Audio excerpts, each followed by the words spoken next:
In the annals of human history, few rulers have left a legacy so profoundly stained with depravity as Tiberius Caesar Augustus, the second emperor of Rome. What began as the disciplined reign of a formidable military commander descended into a prolonged nightmare of perversion and cruelty, shocking even the most debauched of his contemporaries. The stories emerging from his self-imposed exile on the island of Capri paint a portrait so disturbing that historians continue to debate their veracity. Yet the chilling consistency of ancient accounts, particularly those of Suetonius and Tacitus, suggests that behind the marble facades of imperial power lurked a darkness so profound it defies comprehension. Tonight, we journey into the abyss of one man's corruption, a stark reminder of how absolute power did not merely corrupt absolutely but created a monster whose appetites knew no bounds. When Tiberius assumed the imperial purple in 14 AD, Rome breathed a collective sigh of relief. Here was a man of proven military prowess, a general who had secured the empire's northern borders and demonstrated considerable administrative competence. As the adopted son of Augustus, he seemed the perfect successor to continue the Julio-Claudian dynasty's stability and glory. But beneath the stern and reluctant exterior of this new emperor, dark undercurrents of bitterness and cruelty were already stirring. His early years were marred by profound personal tragedies, the death of his beloved brother Drusus, a forced and painful divorce from his first wife Vipsania, and a politically motivated, loveless marriage to Julia, the notoriously promiscuous daughter of Augustus. These emotional wounds festered in Tiberius's soul, creating deep fissures that would, in time, crack wide open. The transformation did not occur overnight. For nearly a decade, Tiberius governed with pragmatic efficiency, maintaining Augustus's policies, ensuring fiscal responsibility, and respecting the Senate's traditional authority. Yet those who knew him well detected a growing cynicism, a hardening bitterness that seemed to deepen with each passing year. The death of his son Drusus in 23 AD, widely believed to be the result of poisoning, marked a devastating turning point. Grief-stricken and increasingly paranoid, Tiberius began a gradual withdrawal from public life. The man who had once led legions through the forests of Germania now seemed to recoil from the very people he was destined to rule. Then, in 26 AD, Tiberius made the decision that would forever seal his infamy. He abandoned Rome entirely, retreating to the secluded island of Capri off the coast of Naples. Officially, he sought respite from the burdens of governance. In reality, he was constructing a private kingdom, a gilded cage where his darkest fantasies could run free, unobserved and unchecked. The island, with its dramatic cliffs and isolated beauty, became the perfect stage for horrors that would make even the most hardened Romans blanch. 12 lavish villas were constructed across Capri, each a monument to excess and each hiding secrets that servants would only whisper about in terror. Though the Senate continued to convene in Rome, real power now emanated from this island fortress. Tiberius ruled through fear and correspondence, his letters carrying death sentences and his silence often proving just as fatal. Those few who visited Capri and returned did so with haunted eyes, forever marked by what they had witnessed. The emperor surrounded himself with astrologers, most notably the sinister Thrasylus, who fed his paranoia with endless predictions of treachery. Every senator became a potential enemy, every whispered conversation a possible conspiracy. The vast Roman Empire was now governed by a recluse whose primary communication with the outside world consisted of orders for execution. What truly distinguished Tiberius from other tyrannical rulers was not merely his cruelty, but the perverted creativity with which he pursued his pleasures. Ancient sources describe scenes that challenged the very boundaries of human depravity. The emperor's sexual appetites twisted into something monstrous, focusing with particular viciousness on the young and the defenseless. Children, both boys and girls, were brought to Capri under false pretenses, never to return unchanged. Some were trained as minnows, a term that still causes historians discomfort, instructed to swim between the emperor's legs in his pool, nibbling and caressing him in grotesque aquatic games. But these poolside activities were only the beginning. Suetonius, writing decades later but with access to imperial archives and eyewitness accounts, describes elaborate theatrical performances of a sexual nature. Young people were forced to engage in intercourse while Tiberius watched, often in groups of 3, which he called chains. The emperor collected erotic art and literature from across the empire, particularly from the East, using them as instruction manuals for new forms of debauchery. His bedchambers were decorated with explicit images, creating an atmosphere of relentless sexual stimulation. Even the most jaded courtiers were shocked by the emperor's innovations in perversion. Perhaps most disturbing were the spintrii, young sex slaves specially trained in specific carnal acts. These children, taken from their families or sold by desperate parents, were educated in nothing but the arts of pleasure. They inhabited the villas of Capri, their entire existence devoted to satisfying the emperor's increasingly bizarre demands. Some were taught to perform acts so unusual that Latin lacked words to describe them. The term spintrii itself became so associated with unspeakable acts that it virtually disappeared from polite Roman society. These children had no future beyond Tiberius's pleasure. Many did not survive their service, and those who did were often murdered to ensure their silence. The corruption spread far beyond Tiberius himself. To maintain his lifestyle, the emperor required accomplices, and he found them among the ambitious and the morally bankrupt. Young nobles seeking favor offered their own siblings or children to the emperor. Others became procurers, scouring the empire for fresh victims to feed Tiberius's insatiable appetites. An entire economy of exploitation developed around the imperial court, with human flesh as its currency. Officials who showed reluctance or moral qualms found themselves accused of treason, their property confiscated and their families destroyed. In this way, Tiberius created a system where participation in his perversions became a necessary mechanism for survival. The stories emerging from Capri grew more horrific with each telling. There were tales of infants being sexually abused, of noble virgins forced to surrender their innocence in religious ceremonies perverted for the emperor's pleasure. One particularly chilling account describes how Tiberius would have young victims thrown from the cliffs of Capri after he had finished with them, with soldiers stationed below to ensure none survived the fall. Whether every detail is accurate matters less than the terrifying fact that Romans believed their emperor capable of such acts. The very existence of these stories speaks to the profound terror Tiberius inspired. Beyond the sexual depravity lay a broader, more encompassing sadism that permeated every aspect of his rule. The emperor delighted in psychological torture, often granting reprieves to condemned prisoners only to execute them days later. He forced parents to watch their children's executions, or worse, to participate in them. One senator was compelled to attend dinner parties and public functions immediately after his son's death, forced to smile and converse while grief tore at his heart. Tiberius justified these cruelties as tests of loyalty, but in truth, he simply enjoyed watching people suffer. The line between governance and sadism had completely vanished.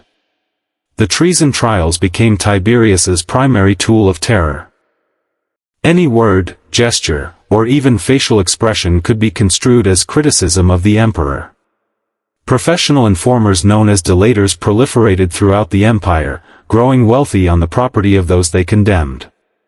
The accusation itself became a death sentence, as Tiberius rarely acquitted anyone brought before him. Torture was employed liberally to extract confessions, with methods that grew increasingly creative and brutal. The emperor personally devised new torments, including one where victims were forced to drink enormous quantities of wine before having their genitals tied with lute strings, causing excruciating pain as their bladders filled. The Senate, once the proud governing body of the Republic, had been reduced to a collection of terrified sycophants. Senators competed in proposing ever more extravagant honors for Tiberius, each trying to outdo the others in obsequiousness. They voted to execute their own colleagues on the flimsiest evidence, knowing that showing mercy might mark them as the next victims. The great deliberative body that had once stood up to Hannibal now cowered before a single man's madness. Some senators chose suicide rather than face trial, hoping that at least their families might retain some property and dignity. Even natural death offered no escape from Tiberius's vengeance. The emperor would prosecute the dead, confiscating their estates and destroying their memorials. Children were executed for mourning their parents too demonstratively. The law was twisted into a weapon of pure oppression, with ancient statutes resurrected and reinterpreted to serve the emperor's paranoia. The charge of maiestas, injury to the majesty of the Roman people, became so broad that virtually any action could fall under its scope. Men were executed for carrying coins bearing Tiberius's image into latrines or brothels, for criticizing a poem the emperor had written in his youth, even for consulting soothsayers about the imperial health. The psychological impact on Roman society was profound and corrosive. Trust evaporated as friends and family members became potential informers. Conversation died at dinner parties, replaced by nervous silence. Writers destroyed their works rather than risk accusations of subversion. The vibrant intellectual life that had flourished under Augustus withered in the toxic atmosphere of fear. Parents warned their children to guard their tongues even in sleep, lest they mumble something that could be reported. The very fabric of Roman social life, built on discussion and debate, unraveled under the weight of collective terror. Meanwhile, on Capri, Tiberius descended further into isolation and madness. His appearance, never particularly attractive, had become grotesque. Ancient sources describe his face as covered in pustules and sores, partly from disease and partly from the various ointments and treatments he used. He wore wigs to cover his baldness and thick makeup to hide his ravaged features. The once proud general now resembled a diseased satyr lurking in his island lair. His paranoia reached such heights that he would test his food on condemned prisoners before eating, and he slept surrounded by guards even in his most private chambers. The administration of the empire increasingly fell to Sejanus, the ambitious praetorian prefect who had helped enable Tiberius's worst excesses. For years, Sejanus wielded near-absolute power in Rome while Tiberius remained secluded on Capri. But even this arrangement was poisoned by the emperor's nature. In 31 AD, Tiberius suddenly turned on his chief minister, orchestrating Sejanus's downfall and execution with the same cruel creativity he applied to all his victims. The purge that followed claimed hundreds of lives as anyone associated with Sejanus faced death. Children were executed alongside their parents, though Roman law traditionally protected minors. In one particularly horrific case, a young girl was raped by the executioner before her death because virgins could not legally be executed. The final years of Tiberius's reign saw the madness reach its crescendo. Now in his 70s, the emperor's physical desires may have waned, but his cruelty only intensified. He began to fear death obsessively, consulting astrologers daily and executing those who predicted his demise. Yet he also seemed to court death, taking unnecessary risks and ignoring his health. The man who had hidden on Capri for over a decade suddenly made brief, terrifying forays onto the mainland, leaving devastation in his wake. These journeys resembled the progress of a plague more than imperial visits, as communities scrambled to hide their young and beautiful from the emperor's predatory gaze. Ancient writers competed in describing the depths of Tiberius's depravity, and while some details may be exaggerated, the overall picture remains consistent.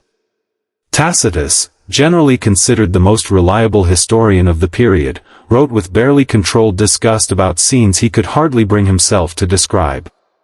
Even allowing for political bias and the tendency of Roman historians to blacken the reputations of bad emperors, the sheer volume and consistency of the accounts suggest a reign of genuine horror.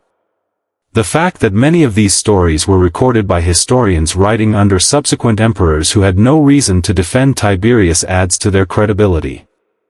The question that haunts historians is how a man who began as a competent general and administrator could transform into such a monster. Some point to the corrupting influence of absolute power, arguing that Tiberius represents an extreme example of Lord Acton's famous dictum.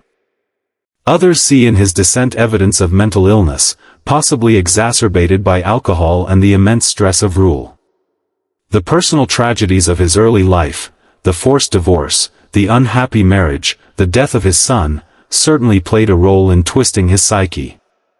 But perhaps the most terrifying possibility is that the monster was always there, waiting for the opportunity to emerge. Modern psychological analysis might diagnose Tiberius with a cocktail of disorders: sadistic personality disorder, paranoid schizophrenia, sexual sadism disorder. But such clinical terms fail to capture the full horror of what he became. This was a man who possessed the power to indulge every dark impulse without consequence, and he used that power to its fullest extent. In Tiberius, we see what happens when the restraints of civilization are removed from someone already inclined toward cruelty, a cautionary tale that resonates through history. The Roman people themselves seemed to sense the evil that emanated from Capri. Stories and rumors spread throughout the empire, growing more horrific with each telling. Parents used Tiberius as a boogeyman to frighten children into obedience. Graffiti appeared on walls cursing his name, though the authors risked death if discovered. Even among the elite who benefited from the imperial system, there was a growing sense that something fundamental had broken in Rome. The empire continued to function, taxes were collected, borders defended, trade conducted, but a moral rot had set in at its very heart. Religious implications added another layer to the horror. Romans took their gods seriously, and many believed that Tiberius's perversions had angered the divine powers. Natural disasters during his reign, earthquakes, floods, fires, were interpreted as signs of divine wrath. The emperor's corruption of religious ceremonies for his sexual gratification was seen as particularly blasphemous. Some of the mystery cults that had flourished under Augustus went underground rather than risk being perverted for imperial pleasure.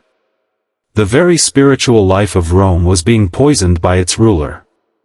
The economic impact of Tiberius's reign of terror, while often unmentioned, was substantial. The constant confiscations enriched the imperial treasury but destroyed the entrepreneurial spirit that had helped build Roman prosperity. Wealthy families hid their assets or spent them quickly rather than risk attracting attention. Investment dried up as no one wanted to appear too successful. The delators created a parasitic economy based on destruction rather than production. Even on Capri, the cost of maintaining the emperor's pleasures, the villas, the guards, the constant stream of victims, drained resources that could have been used productively elsewhere. International relations also suffered under the paranoid emperor.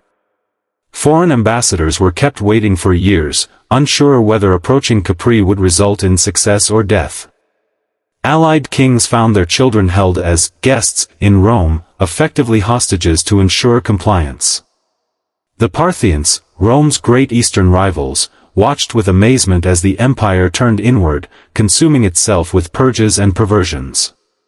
Some territories on the frontier began to drift away from Roman control, their governors too focused on survival to maintain proper administration. The iron discipline that had built the empire was corroding from within. Art and literature from Tiberius's reign reflect the darkness of the times. The great poets fell silent or turned to safe mythological themes. Historians confined themselves to ancient history rather than risk commenting on current events. The visual arts became either crudely pornographic, catering to imperial tastes, or blandly conventional, avoiding any possibility of offense. The creative flowering that had marked Augustus's reign withered in the poisonous atmosphere. Even architecture reflected the change. Where Augustus had built temples and public works, Tiberius constructed only his pleasure palaces on Capri and torture chambers in Rome. The role of women in Tiberius's reign presents a particularly tragic chapter. Beyond the countless female victims of his sexual predations, women of the noble class found themselves in impossible positions. Mothers were forced to offer their daughters to the emperor or face destruction. Wives of condemned men were often executed or enslaved, their children scattered. The few powerful women who survived, like Antonia Minor, did so through extreme caution and probably considerable compromise. The traditional Roman respect for matrons and the sanctity of marriage became meaningless in the face of imperial lust. Medicine and science, which had advanced considerably in the early empire, stagnated under Tiberius. Physicians were more concerned with concocting aphrodisiacs and treatments for the emperor's various ailments than advancing medical knowledge. The emperor's obsession with astrology gave that pseudoscience precedence over genuine astronomical observation. Natural philosophers avoided any research that might be construed as investigating nature's secrets too closely. Such curiosity could be fatal. The rational inquiry that Greeks had brought to Rome retreated before superstition and fear. The military, long Rome's proudest institution, was not immune to the corruption. Officers were promoted based on their willingness to procure victims for the emperor or inform on their colleagues. The Praetorian Guard, originally created to protect the emperor, became an instrument of terror against Rome's own citizens. Soldiers who had once dreamed of glory on the frontier found themselves assigned to throw children from cliffs or torture senators. The legions on the borders remained effective through inertia and tradition, but the warrior spirit that had conquered the Mediterranean was fading. Even the concept of Roman justice, once a source of pride throughout the empire, became a mockery. Laws were interpreted solely to serve the emperor's will. Precedent meant nothing if it conflicted with Tiberius's desires. Advocates who defended accused persons too vigorously found themselves under accusation. Judges competed to find defendants guilty, knowing that acquittal might be seen as defiance of the emperor's will. The great legal principles that would later influence all of Western law were perverted into tools of oppression. As Tiberius aged, his fear of assassination grew to manic proportions. He had food tasters for his food tasters, guards watching guards. The astrologer Thrasyllus remained constantly at his side, reading omens in everything from bird flights to cloud formations. Yet, ironically, the emperor's actual death would come not from conspiracy but from natural causes, or perhaps, as some whispered, from the gentle assistance of his successor. The man who had lived in terror of death for so long finally faced it alone, abandoned even by his perversions. The immediate aftermath of Tiberius's death on March 1637 AD revealed the depths of hatred he had inspired. When news reached Rome, the people erupted in celebration. "To the Tiber with Tiberius," they shouted, demanding that his body be thrown into the river like a common criminal. The Senate, freed from terror, initially refused to deify him as they had Augustus. Only the intervention of his successor, Caligula, ensured that Tiberius received the funeral rites due an emperor, but even these were perfunctory, lacking the genuine mourning that had marked Augustus's passing. The historical debate over Tiberius continues to this day. Some revisionist historians argue that the ancient sources exaggerated his crimes, that Tacitus and Suetonius were biased by their own political agendas. They point to the empire's continued stability and prosperity during his reign as evidence that the administrative apparatus functioned well despite the emperor's personal failings. These arguments have some merit. The empire did continue to function, and some of the more extreme stories may indeed be exaggerations. But the sheer volume of testimony, the consistency of the accounts, and the genuine terror reflected in contemporary documents suggest that even if some details were embellished, the essential horror was real. The psychological impact of Tiberius's reign extended far beyond his death. Romans had learned that their emperor could be a monster, that the principate established by Augustus could produce not just bad rulers but actively evil ones. This knowledge poisoned the relationship between ruler and ruled for generations. Future emperors would be viewed with suspicion, their every act scrutinized for signs of Tiberian tendencies. The Senate never recovered its dignity or independence, having been too thoroughly broken. The precedent set during those dark years, the use of treason trials, the employment of informers, the confusion of private vice with public policy, would be revived by subsequent bad emperors. For the victims of Tiberius, there was no posthumous justice. The children abused on Capri, the senators tortured in Rome, the families destroyed by false accusations, their suffering went unrecorded except as statistics in the chronicles of tyranny. We know that thousands died during the reign of terror, but each number represents a human being whose life was cut short by imperial madness. The Spintrii simply disappeared from history, their fate unknown but easily imagined. The moral wound inflicted on Roman society took generations to heal, if it ever fully healed at all. The physical legacy of Tiberius's reign proved equally tainted. The villas on Capri stood empty for years, shunned as cursed places. Later emperors occasionally visited the island but never stayed long, as if the very stones retained some contamination from what had occurred there. The torture chambers in Rome were eventually dismantled, but the sites remained infamous. Archaeological excavations on Capri have found evidence of the extensive building projects but mercifully no direct confirmation of the horrors described in ancient sources. Perhaps some secrets are better left buried. Modern dictators have often been compared to Tiberius, though few have matched his combination of political power and personal depravity. The 20th century produced its share of monsters, but they typically focused on political terror rather than sexual predation or kept their private vices separate from their public crimes. Tiberius remains almost unique in history for the way he fused governance with perversion, making the satisfaction of his twisted desires an actual function of the state. In this sense, he represents a singular warning about the depths to which human nature can sink when all restraints are removed. The question of why Romans tolerated such a monster for 23 years has no easy answer. Fear certainly played the primary role, the terror was real, and resistance meant death. But there was also the problem of precedent. Romans had accepted the Principate under Augustus because it brought peace and prosperity after decades of civil war.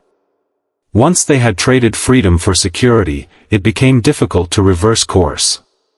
The Senate had voluntarily surrendered much of its power, reclaiming it would have required a courage that terror had crushed. Individual acts of resistance occurred but never coalesced into organized opposition. Cultural factors also played a role in enabling Tiberius's excesses. Roman society, despite its civilized veneer, had always contained elements of brutality, gladiatorial games, slavery, the exposure of unwanted infants. All these were accepted parts of Roman life. The emperor's perversions were extreme even by Roman standards, but they existed on a continuum with accepted practices rather than representing something entirely alien.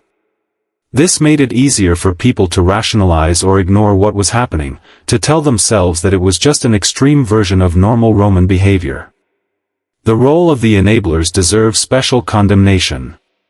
Tiberius could not have maintained his reign of terror alone.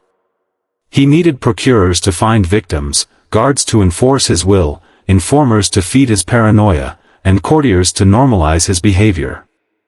Each of these individuals made a choice to participate in evil for personal gain. Some undoubtedly told themselves they had no choice, that refusal meant death, but others actively profited from the system, building careers on the suffering of innocents. These secondary monsters often escaped punishment after Tiberius's death, melting back into society with their ill-gotten gains. The international ramifications of Tiberius's reign extended beyond Rome's borders.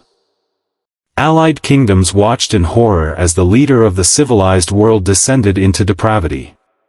Some barbarian tribes previously awed by Roman might and civilization began to question whether the empire represented a superior culture or merely organized brutality. The moral authority that Rome had claimed as the bringer of law and order to the world was severely undermined. Future Roman expansion would face increased resistance from peoples who had heard the stories from Capri and wondered what kind of civilization they were being asked to join. Religious and philosophical movements that emerged or grew during this period often reflected a search for meaning in the face of such evil. Stoicism, with its emphasis on inner virtue regardless of external circumstances, offered comfort to those living under tyranny. Eastern mystery religions promising salvation in the afterlife attracted followers who had lost hope for justice in this world. The ground was being prepared for new spiritual movements that would eventually challenge the entire basis of Roman society. In a sense, Tiberius's evil helped create the conditions for Rome's eventual spiritual transformation. The literary legacy of Tiberius's reign is found not in what was written but in what was not. The silence of contemporary writers speaks volumes about the climate of fear. When historians finally felt safe to record events, decades had passed, and they relied on secret memoirs, whispered stories, and official records that had survived the purges. This gap in contemporary documentation means we will never know the full extent of what occurred. How many victims disappeared without record? How many stories were too horrible even for ancient historians to repeat? The silence itself becomes a form of testimony.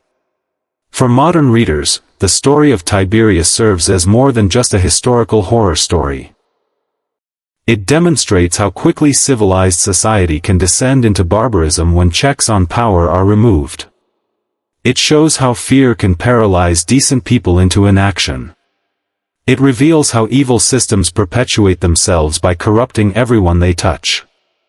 Most disturbingly, it suggests that the capacity for such evil exists not in some separate category of inhuman monsters but in human nature itself, waiting for the right conditions to emerge. The death of Tiberius brought immediate relief but no real resolution. His successor, Caligula, would prove that imperial madness was not unique to one man. The structural problems that had allowed Tiberius to transform the Principate into a terror state remained unchanged. Rome had created a system where one man's character determined the fate of millions, and that system would continue to produce monsters alongside occasional good emperors. The best that could be said was that future tyrants rarely matched Tiberius's particular combination of administrative competence and personal depravity. Archaeological evidence provides frustratingly little confirmation or refutation of the ancient accounts. Capri's villas have yielded artwork and architecture consistent with luxury and excess but nothing that definitively proves the specific horrors described. This absence of physical evidence has allowed some to argue that the stories were exaggerated. But absence of evidence is not evidence of absence, and it's worth noting that Tiberius would have had both the means and motive to ensure that physical evidence of his worst crimes was destroyed. The victims thrown from cliffs left no archaeological trace. The medical and psychological aspects of Tiberius's behavior continue to fascinate researchers. Some have suggested that his facial disfigurement and skin conditions might have resulted from sexually transmitted diseases, creating a vicious cycle where physical decay fueled psychological deterioration. Others point to possible lead poisoning from Roman water pipes and wine vessels, which could have contributed to mental instability. But while these factors might have exacerbated his condition, they cannot excuse or fully explain the deliberate cruelty and systematic perversion that characterized his reign. Economic historians note an interesting paradox. Despite the terror and corruption, the Roman economy remained relatively stable during Tiberius's reign. Trade continued, taxes were collected efficiently, and infrastructure was maintained. This disconnect between political horror and economic continuity suggests how large and complex systems can continue functioning even under monstrous leadership. It also raises uncomfortable questions about complicity. How many merchants, tax collectors, and administrators simply continued their daily work while horrors unfolded around them? The gender dynamics of Tiberius's crimes deserve special attention. While he victimized both males and females, the particular vulnerability of women and children in Roman society made them especially easy targets. The legal system offered them little protection, and social norms that might have provided some shield were meaningless to an emperor above all law. The stories of mothers forced to watch their children's abuse, of virgin priestesses violated, of noble women reduced to sexual slavery represent a particular thread of horror that runs through all accounts of the reign. Comparative history offers few parallels to Tiberius. While many rulers have been cruel and many have been debauched, few have so thoroughly fused the two. Nero would later achieve infamy for his excesses, but his were more theatrical than systematically sadistic. Caligula's brief reign included similar perversions but lacked Tiberius's cold calculation. In the galleries of historical monsters, Tiberius occupies a unique niche, the competent administrator who used the machinery of state to facilitate personal depravity on an imperial scale. The propaganda value of Tiberius's evil for subsequent emperors should not be overlooked. By comparison to Tiberius, even mediocre successors could appear benevolent. The Senate and people had been so traumatized that they would accept almost anything that wasn't active torture. This lowering of expectations helped stabilize the imperial system. After experiencing the worst, Romans were grateful for mere neglect rather than demanding good governance. Tiberius had inadvertently performed a service for future emperors by setting the bar for monstrosity so high. The philosophical implications of Tiberius's reign troubled Roman thinkers for generations. If the gods were just, how could they allow such evil to flourish for so long? If virtue was rewarded and vice punished, why did the virtuous suffer while the vicious prospered? These questions undermined traditional Roman religion and ethics, contributing to a spiritual crisis that would eventually lead many to seek answers in new faiths. The problem of evil, crystallized in the person of Tiberius, became a central challenge to Roman thought. For those who lived through the reign, the psychological scars lasted a lifetime. Senators who had condemned friends to save themselves carried guilt that no amount of rationalization could erase. Parents who had failed to protect their children from imperial predation lived with unbearable memories. Even those who had merely stayed silent bore the weight of complicity. The generation that survived Tiberius was marked by what they had endured, seen, or failed to prevent. Their damaged psyches would influence Roman society for decades to come. The artistic representations of Tiberius from his lifetime show a fascinating progression. Early sculptures and coins depict a stern but dignified ruler. Later images, when they exist at all, show increasing attempts to idealize or mask reality. The contrast between official art and written descriptions creates a disturbing dissonance. We see in marble the face of traditional Roman authority while reading in texts about a monster. This gap between image and reality speaks to the fundamental deception at the heart of Tiberius's reign, the maintenance of imperial dignity while engaging in unspeakable depravity. Modern tourism to Capri presents an ethical dilemma. The island's natural beauty attracts millions of visitors annually, but few tour guides dwell on its darkest history. The sites of the imperial villas are presented as archaeological curiosities rather than crime scenes. This sanitization of history, while understandable from a commercial perspective, risks forgetting the real human suffering that occurred in these places. Every stunning view from Capri's cliffs is also a potential murder scene. The island's beauty remains forever tainted by its history. The legal precedent set during Tiberius's reign had long-lasting consequences. The expansion of treason law to cover virtually any act or word created a template for judicial oppression that future tyrants would employ. The use of torture to extract confessions, the execution of children, the punishment of families for individual crimes, all these violations of traditional Roman justice became normalized.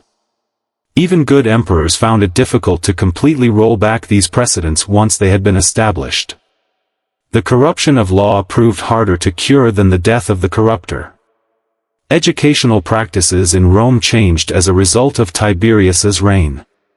Where once young nobles had been trained in rhetoric and prepared for public service, parents now emphasized survival skills, how to avoid notice, how to flatter without seeming servile, how to read the signs of imperial displeasure. The traditional Roman education in virtue and civic duty became almost suicidal in a world where virtue marked one as a threat and civic duty might require participating in judicial murder. A generation grew up learning to hide their thoughts and trust no one. The international slave trade took on new dimensions during Tiberius's reign.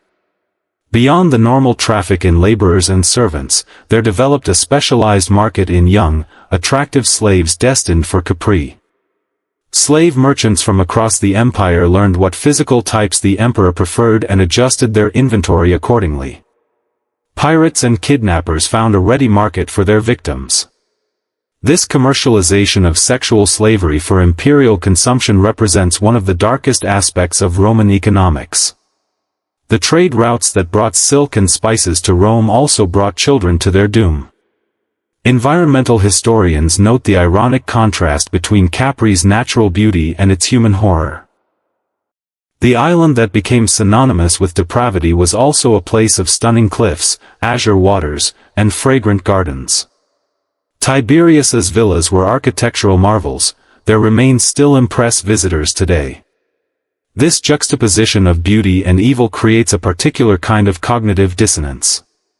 It reminds us that evil doesn't always manifest in obviously dark places. Sometimes it flourishes in paradise, making the corruption all the more profound.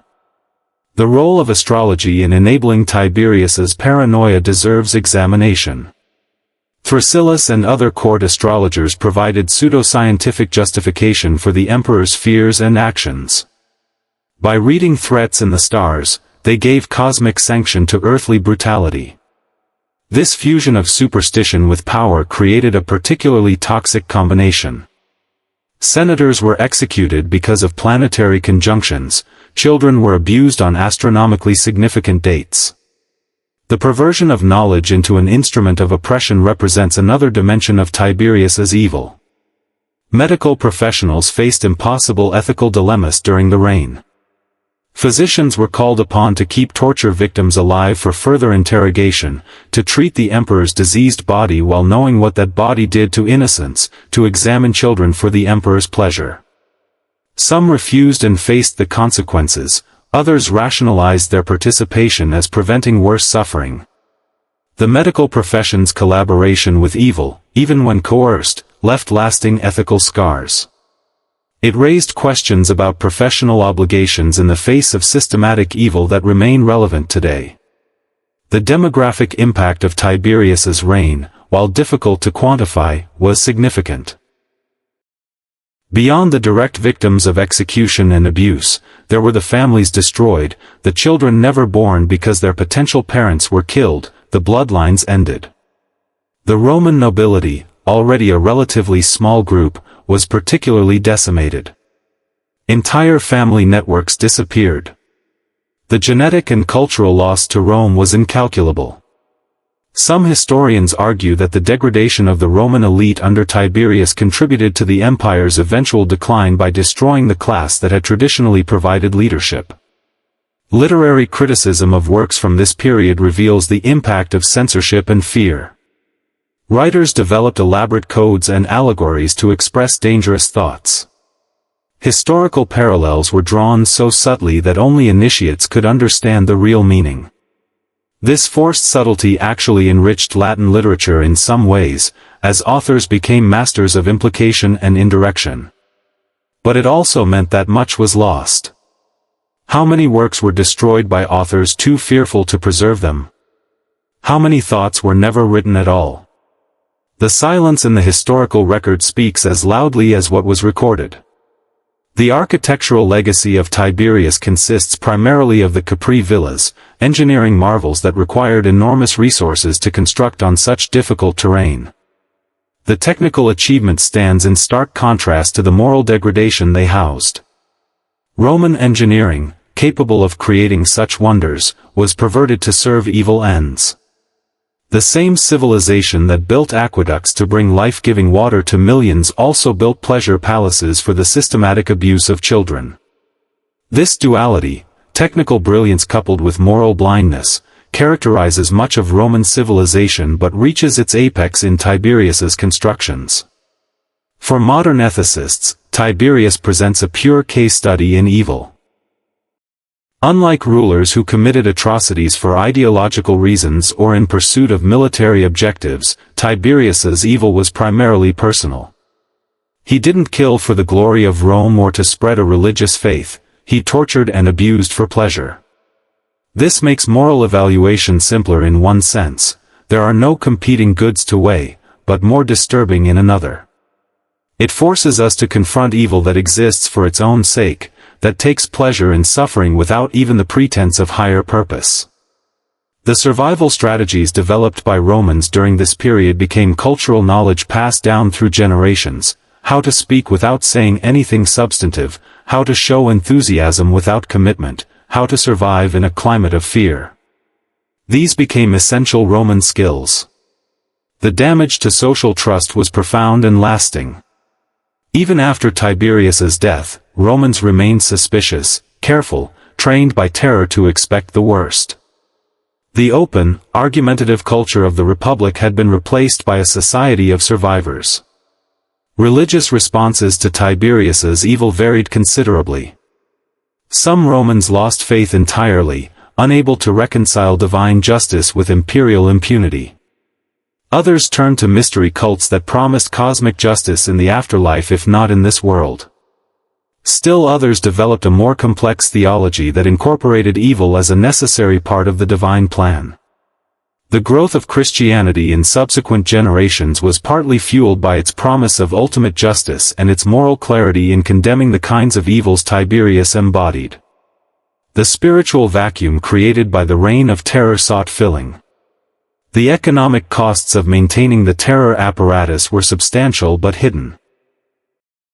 Beyond the visible expenses of the Capri villas and the Praetorian Guard, there were the informers to pay, the victims to procure, the silence to buy. Corruption spread through every level of administration as officials learned to profit from others' misery. The productive capacity diverted to serve imperial perversion and paranoia represents a massive misallocation of resources. Rome was wealthy enough to afford this waste, but the opportunity cost, what those resources could have built if used constructively, remains incalculable. For military historians, Tiberius presents a paradox. The same man who had been a brilliant general became a paranoid recluse who weakened the very institution he had once led. His reign saw little military expansion and some quiet losses on the frontiers as attention turned inward. The contrast between Tiberius the general and Tiberius the emperor suggests how power can transform personality, or perhaps how different roles can reveal different aspects of character. The discipline and strategic thinking that served him well in the field curdled into cruel calculation when applied to civilian rule. The role of alcohol and other substances in Tiberius's behavior remains debated. Ancient sources mention his heavy drinking, particularly in later years. Some historians suggest that chronic alcoholism might explain both his physical deterioration and his loss of moral inhibition. Others argue that the drinking was a symptom rather than a cause, a way of dulling whatever conscience remained. The relationship between substance abuse and evil behavior is complex, but in Tiberius's case, it seems clear that wine removed what few restraints his position had left intact. Sexual violence as state policy reached its nadir under Tiberius. While rape had always been a tool of war and domination, Tiberius institutionalized it as a peacetime practice. The systematic nature of the abuse, the bureaucracy created to facilitate it, the normalization of child abuse at the highest levels of government, all this represented something new in the ancient world. Previous conquerors had used sexual violence as a weapon. Tiberius made it a lifestyle. The damage to victims was incalculable and often fatal. The geographical distribution of Tiberius's victims shows the reach of imperial power. While the majority of documented cases occurred in Rome and Capri, the networks that supplied victims extended throughout the empire. Provincial governors learned to identify potential victims in their territories. Merchant ships carried human cargo alongside conventional goods. The corruption spread like a disease from the center to the peripheries, demonstrating how evil at the top of a hierarchical system inevitably pollutes the entire structure. Comparative analysis with other historical periods of state terror reveals both similarities and unique aspects of Tiberius's reign.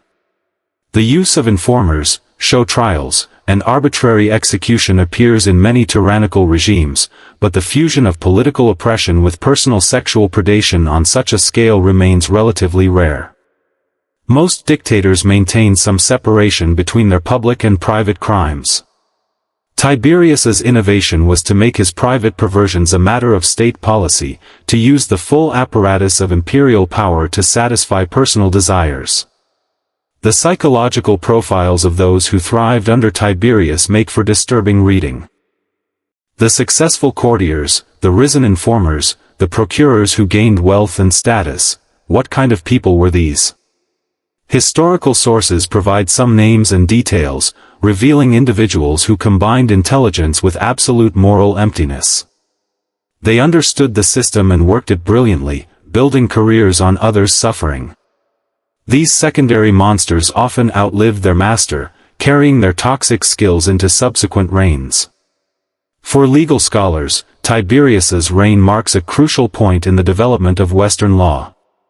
The perversion of legal procedure for tyrannical ends demonstrated the need for structural protections against arbitrary power. Later Roman jurists would develop principles aimed at preventing such abuses, though with limited success under the imperial system. The concept that law should bind even rulers, that procedure matters as much as outcome, that justice requires more than the sovereign's will, all these ideas were sharpened by the negative example of Tiberius. The final assessment of Tiberius must acknowledge the banality of evil alongside its horror. Between the atrocities, the empire continued its daily business. Merchants traded, farmers planted, soldiers drilled. This normalcy existing alongside nightmare creates its own form of horror.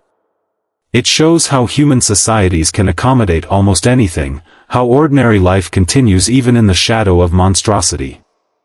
The victims on Capri could probably hear fishermen singing as they worked, oblivious or indifferent to the screams from the villas above.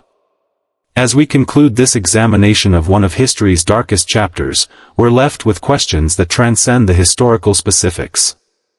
How does a human being become capable of such evil? What systems enable and amplify individual depravity? Why do good people fail to resist? These questions matter not merely as historical curiosities but as warnings. Tiberius is dead, but the conditions that created him, the concentration of power, the breakdown of accountability, the normalization of cruelty, can emerge in any era. The island of Capri stands today as one of Italy's most beautiful tourist destinations. Visitors admire the same views that Tiberius saw, walk paths he might have walked. Few think about what happened here. Perhaps that's natural, life moves on, history fades, beauty endures. But forgetting carries dangers. Each spectacular sunset over the Mediterranean also sets over sites of unimaginable suffering. In the contrast between natural beauty and human evil, we find a fundamental truth about our species' capacity for both transcendence and depravity. Tiberius died on March 16, 37 AD, at the age of 77. Some say he was smothered by Macro, the new Praetorian prefect. Others claim he died naturally and alone. What matters is that he died unrepentant, still plotting executions from his deathbed. His last words, according to some sources, were about his suspicions of those around him. He died as he had lived, paranoid, cruel, and entirely consumed by the evil he had chosen to embody. The man who had inherited the greatest empire in the world left it morally poisoned, politically traumatized, and spiritually wounded. The crowds in Rome who chanted, "To the Tiber with Tiberius," expressed more than just hatred for a dead tyrant. They were attempting to purge their collective trauma, to wash away in the river's waters the contamination of 23 years of terror. But some stains are too deep for any river to cleanse. The Roman Empire would continue for centuries, achieving great heights and suffering terrible lows, but it would never fully recover from the wound Tiberius inflicted on its soul. In him, Rome had seen what it could become at its worst, and that knowledge could never be unlearned. History judges Tiberius not just as a bad emperor but as a fundamentally evil human being. He showed Rome that progress was not inevitable, that civilization could move backward, that all the achievements of law and culture could not prevent a determined evil from flourishing. The senators who had once debated the fate of nations were reduced to cringing courtiers, the soldiers who had conquered the world became facilitators of perversion, the law that had been Rome's gift to humanity became an instrument of oppression.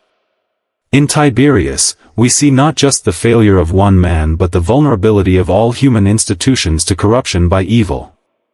Yet even in this darkest of stories, we find reasons for hope.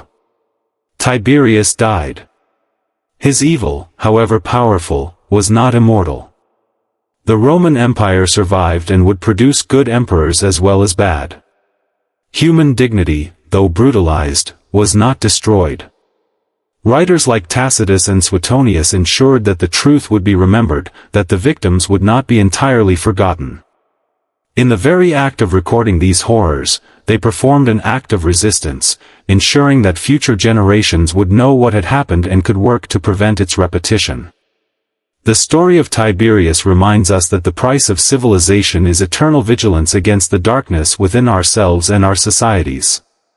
It shows us that power must be checked, that law must bind all equally, that the vulnerable must be protected from the powerful. These lessons, written in the blood of Tiberius's victims, remain relevant in every age. For as long as humans hold power over other humans, the potential for such evil exists. Our only defense is to remember, to learn, and to build systems strong enough to prevent monsters from turning their personal darkness into public policy. As the sun sets over the Mediterranean, casting the same golden light that once illuminated Tiberius's crimes, we're left with the weight of history and the responsibility of memory. The tourists who flock to Capri for its beauty should also remember its horror. The students who study Roman history should understand that civilization's achievements rest on fragile foundations. The citizens of every nation should recognize that their freedoms depend on constant vigilance against those who would abuse power. Tiberius is dead, but the conditions that created him live on, waiting for new monsters to emerge unless we guard against them. In the final analysis, Tiberius stands as history's starkest warning about the human capacity for evil. His reign demonstrates that depravity has no limits when power removes all constraints. But it also shows that evil, however powerful, ultimately fails.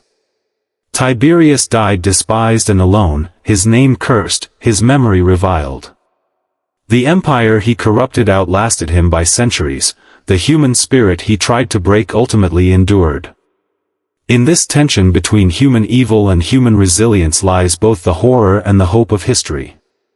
We must remember the horror to maintain the hope.